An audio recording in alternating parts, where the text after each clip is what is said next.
جو بچت تھی، وہ بچت پہ انہوں نے ایک بڑی واردات ڈالی ہے کہ وہ تو دیکھیں شرح سود تو پہلے ہی 22 سے 11 کا انہوں نے کیا تھا نا جی، کچھ عرصہ پہلے ٹھیک ہو گیا، مگر اس کے ساتھ کیا ہوا، جو آپ کی میری یہ غیر سرکاری لوگوں کی، بیواؤں کی، یتیموں کی جو اسکیموں میں آپ بچت جو ہے وہ جمع کراتے ہیں بینکوں میں، آپ کو پتہ ہے کہ اس کے اوپر ٹیکس بڑھا کے 15% سے 20% کر دیا ہے۔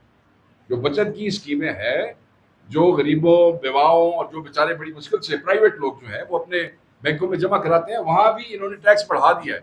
یہ اب میں اس کو لیلا بجٹ نہ کہوں جس میں عوام کو ذبح کیا جا رہا ہے کہ میں انہوں نے کیا کھا، میں نے دوبارہ کہا نا کہ یہ اقتصادی پھانسی گھاٹ ہے ہماری قوم کے لیے اور ہماری عوام کے لیے۔ یہ پھر ہلکی پھلکی باتوں والی بات آ جاتی ہے، اب میں بہت سے الفاظ ہیں جو میں کر بھی نہیں سکتا، یہاں پہ کہہ بھی نہیں سکتا۔ کاربن کو جو ٹیکس کی بات رائے صاحب نے بھی کی ہے اور شبلی بھائی نے، اور مجھے امید ہے کہ ہمارے اپوزیشن لیڈر عمر بھائی بھی اس کو پروسی ڈال، تو سیدھی سیدھی گل ہے، پیٹرول مہنگا کر دیا۔ جب آپ کاربن نہیں لگائیں گے تو obviously آپ اس کو مہنگا کریں گے، اور پھر یہ کہتے ہیں کہ جی گردشی قرضہ اتارنے کا یہ اپنے سر سیرا لینا چاہتے ہیں، جس کو ہم سرکولر ڈیٹ کہتے ہیں۔ نہیں مہربانی کرو، یہ رنگ بازی نہ کرو ساڑھے نام۔ آپ نے 1200 ارب روپے کا جو لون لیا ہے بینکوں سے کہ آپ نے وہ گردشی قرضہ جو ہے وہ اتارنا ہے، اب اس کا جو سود ہے وہ آپ کے اور میرے بجلی کے بلوں میں سے جائے گا۔ وہ کیسے جائے گا؟ کیونکہ بجلی پہ انہوں نے ڈیٹ سرچارج سروسز جو ہے وہ انہوں نے لگا دیا ہے۔ اس کا یہ مطلب ہے کہ وہ پیسے آپ کی جیب میں سے نکلیں گے۔ بظاہر تو انہوں نے یہ کہا کہ چند مہینے پہلے بجلی کی قیمت جو انہوں نے کم کی ہے، اس کو ایسے عوام سے انہوں نے کاٹنے کی کوشش کیا۔ نکم میں نااہل نالائق لوگ ہیں یہ، مسترد لوگ ہیں جنہوں نے ایک ایسا بجٹ بنایا ہے، لیلا بجٹ جسے میں کہہ رہا ہوں، جس کو عوام بھی مسترد اسی طرح کر رہی ہے جس طرح پاکستان تحریک انصاف کر رہی ہے۔ دیکھیں ذکر کیا اسلام آباد میں وہ جو پراپرٹی کے حوالے سے 4% to 1%، ٹھیک ہے، آپ فائدہ دینا چاہتے ہیں، پراپرٹی مافیا کو دینا چاہتے ہیں، اسٹرینتھن کرنا چاہتے ہیں، رائے صاحب نے اس کا ذکر کیا ہے، کریں، آپ کی وجہ شہرت یہ ہے۔ ایک بار بار فکر اخباروں میں آ رہا ہے 2200 ارب گندم کا، یہ 2200 ارب دیکھیں یہ کیسے ہے، اور میں بات اپنی یہاں پہ ایک اس کے اوپر ختم کروں گا۔ یہ جو وزیر خزانہ صاحب ہیں، یہ جو نیدرلینڈز تو آئے ہیں، کی نام تھا، اورنگزیب صاحب، انہوں نے ابھی کچھ عرصہ پہلے یہ بیان دیا تھا کہ یہ جو ہماری غذائی اشیاء ہیں ان کے حوالے سے جو ہمارا نقصان ہوا ہے اس کی لاگت 10 ارب ڈالر ہے، 10 بلین ڈالرز کا انہوں نے کہا تھا۔ اب آپ مجھے یہ بتائیں کہ جب وہ چیزیں آپ باہر سے منگوائیں گے تو وہ آپ کہاں سے لے، اور وہ جو اگر آپ اس کو اس میں چینج کریں تو یہ 2850 ارب روپے بنتا ہے، ٹھیک ہے جی۔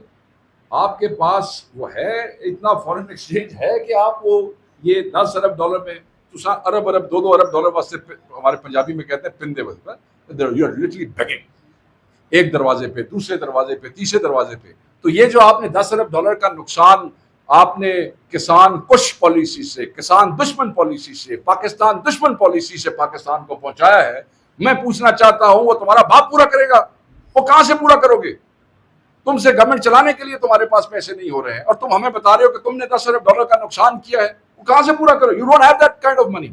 سو وہ نقصان جو ہے وہ صرف 1 لائن کے اندر نہیں ایکسپلین کیا جا سکتا۔ 2200 ارب یہ اس سے بھی گریو ہے، فارن ایکسچینج ہوگا نہیں ہوگا، لا سکیں گے نہیں لا سکیں گے، کس چیز کی قلت پیدا ہوگی، کس چیز میں قید پیدا ہوگا، کہاں مزدور مرے گا، کہاں کسان مرے گا۔ تو یہ بڑی امپورٹنٹ چیز تھی۔ سرکاری ملازموں کے حوالے سے شبلی بھائی نے بات کی ہے، اور بالکل وہ ٹھیک بات کی ہے، ظلم ہے ان پہ، یاد رکھیے گا۔ پروڈکشن آرڈرز، پھر جو ہیں ہمارے سینیٹر اعجاز چودھری صاحب کے حوالے سے وہ یوسر رضا گیلانی بھی یہیں پہ موجود ہیں، جو کہتے تھے کہ میں بالکل سینٹ میں نہیں آؤں گا جب تک وہ پیش نہیں ہوں گے۔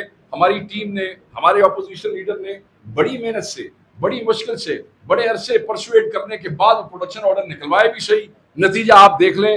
آج بھی اس ملک کے سینٹ آف پاکستان کا ایک سینیٹر ناحق بیٹھا ہے، پروڈکشن آرڈر موجود ہے، ڈاکٹر یاسمین راشد ناحق بیٹھی ہیں، عمر سرفراز چیمہ ناحق اندر بیٹھا ہے، ادھر آپ کا میاں محمود الرشید بیٹھے ہیں، اور سب سے بڑھ کے ہمارے قائد عمران خان صاحب اور ان کی اہلیہ اور ہزاروں ورکر جو ہیں وہ بیٹھے ہیں اور اس ساری سچویشن میں, اس فسطائیت میں تم لوگ یہ سمجھتے ہو کہ تم عوام کی امنگوں کے ترجمان ہو.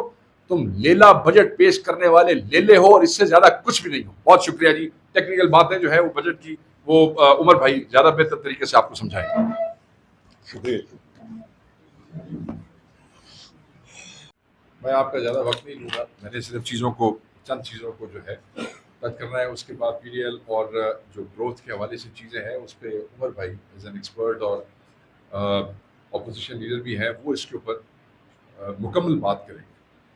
دیکھیں, آج کا بجٹ جو ہے, ہم نے آپ سے کل گفتگو کی اور بہت سی چیزیں جو اکنامک سروے میں تھی آج ہم نے وہ دیکھی. اس پہ عمر بھائی نے اور میں نے کل بڑی جامع قسم کی گفتگو آپ سے کی, اور ہمیں جو خدشات تھے اس بجٹ کے حوالے سے وہی ہوا ہے. میں نے آپ کو کہا کہ اس نیدرلینڈ سے آئے ہوئے امپورٹڈ وزیر خزانہ نے جو ہے بڑا معذرت خانہ رویہ اختیار کیا اس کو پیش کرتے ہوئے. آج ایک نیا کام دیکھا. تاریخیں ہم دیکھتے ہیں, تاریخ میں ہر بجٹ کا کوئی نہ کوئی نام ہوتا ہے. وہ کہتے ہیں جی کہ عوام دوست بجٹ ہے, یہ عوام کے حوالے سے بہت جو ہے وہ کچھ اپوزیشن والے کہتے ہیں کہ یہ عوام کچھ بجٹ ہے, مگر یہ بے نام بجٹ ہے. یہ پہلا بجٹ ہے کہ یہ ڈیسپریٹ فرسٹریٹڈ ٹیم جو ہے ان کی فائنانس کی, وہ اس بجٹ کو کوئی نام بھی نہیں دے سکی. کس منہ سے نام دیتے, کیونکہ نام بنتا نہیں ہے. یہ ایک لعنت بھری دستاویز ہے, یہ ایک اقتصادی پھانسی گھاٹ ہے, یہ ایک نجس حکومت کی نحوست کا ایک نمونہ ہے. یہ وہ بجٹ ہے جو کہ ملکی معیشت کے اوپر یہ ایک حملہ ہے. اور ابھی آنے سے پہلے کنسنسس ہوا, پاکستان تحریک انصاف یہ سمجھتی ہے کہ آپ تو اس کو بجٹ کو نام نہیں دے سکے, ہم اس کو نام دیتے ہیں. اور پاکستان تحریک انصاف جہاں اس کو ریجیکٹ کرتی ہے, مسترد کرتی ہے, اور وہ کیوں کرتی ہے اس پہ بات ابھی کریں گے. عمر ایوب صاحب اور شبلی بھائی نے بات کی اور راجہ صاحب نے. کنسنسس یہ ہوا ہے کہ مسترد کرتے ساتھ ساتھ ہم اس کو ایک نام دیتے ہیں, اور اس کا نام ہے لیلا بجٹ. تو یہ لیلا بجٹ کیوں ہے؟ قربانی کے اوپر لیلے ذبح کیے جاتے ہیں. اس لیلا بجٹ کے تھرو عوام کو ذبح کیا گیا ہے. اب دیکھیں عوام کو کیسے ذبح کیا گیا ہے کہ نام دے نہیں سکے کہ شرمندگی سے دیتے. 45% وہ جو لوگ خط غربت کے اس سے نیچے چلے گئے ہیں, جس کی 11 کروڑ سے تعداد زیادہ ہے, ان کے لیے آپ نے کیا کیا ہے؟ کون سا ریلیف دیا ہے آپ نے اس سارے بجٹ کے اندر؟ تنخواہ دار طبقے کی آپ نے بات کی ہے, 10% کی آپ بات کرتے ہیں, پچھلے 6 مہینے سے کہہ رہے ہیں 6% سے 10% پہ ہوا. یہ 10% کس کے لیے ہے؟ یہ صرف ان لوگوں کے لیے ہے جن کی سالانہ آمدن جو ہے وہ 22 لاکھ ہے. اس کا مطلب کیا ہے؟ اس کا مطلب یہ ہے کہ جب آپ یہ 10% کا انکریز اس سالانہ 22 لاکھ والے کو دیں گے تو آج آ کے بچت جو ہے وہ صرف 25,000 ٹیکس یا 30,000 ٹیکس بنتی ہے, اس سے زیادہ نہیں بنتی ہے. یہ جو 10% سے لوگ خوش ہو رہے ہیں نا کہ تنخواہوں میں اور یہ اس پہ سارا اضافہ ہو گیا, تو آج آ کے وہ 25,000 کا ریلیف ہے تھوڑے کو. وہ بھی آپ کا کوئی ٹیکس اگر بچ جاتا ہے تو اس سے اچھا, اس بے شرمی سے اچھا وہ معذرتی کر لیتے.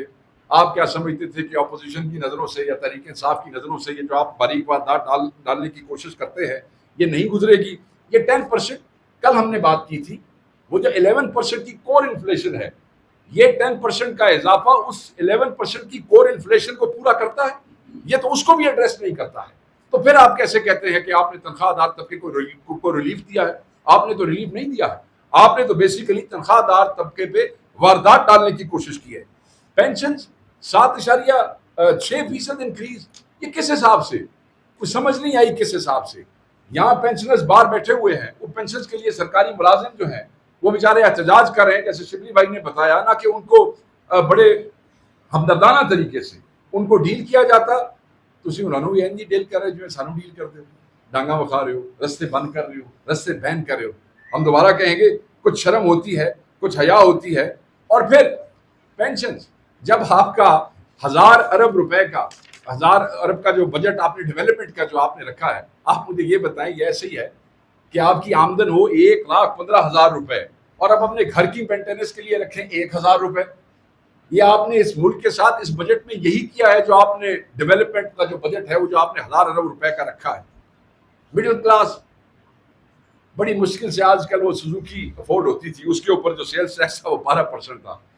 یہ کہتے ہیں وہ بھی تھوڑے کو لے لیں گے, یہ 12% سے بڑھا کے وہ بھی 18% کے اوپر کر دیا انہوں نے, وہ سیلز ٹیکس بھی بڑھا دیا. وہ لوگ بھی اس مہنگائی میں بڑی مشکل سے افورڈ کرتے تھے. وہ کی ہے لوز کی ہے یا ان کے پاس جاب نہیں ہے. اب ایسا لیتھل کمبینیشن جس میں کہ نوجوان بغیر کسی روزگار کے, بغیر کسی مستقبل کے ان ظالموں کے ہاتھ میں آئے تو توقع کیا کی جا سکتی ہے؟ سیاسی عدم استحکام, عمران خان جیل میں, ان کی بیوی بشرا بیوی جیل میں ناکردہ گناہوں کی سزا میں. اس لیے کیوں ڈرتے ہیں بھائی؟ خوف کیا ہے؟ ایک سیاسی لیڈر ہے, اس کو آپ نے بلا سیاسی مقدمات میں پھنسا کر اور آپ نے اس کو جیل میں رکھا ہوا ہے. عدالتوں میں کیس نہیں لگتے, 26ویں ترمیم آپ نے کر دی ہے, بالکل عدالتوں کو آپ نے ریڈنڈنٹ کر دیا ہے. تو یہ ملک کیسے چلے گا؟ یہاں پہ انصاف کون دے گا؟ عوام کو کون دے گا؟ سیاست دانوں کو کون دے گا؟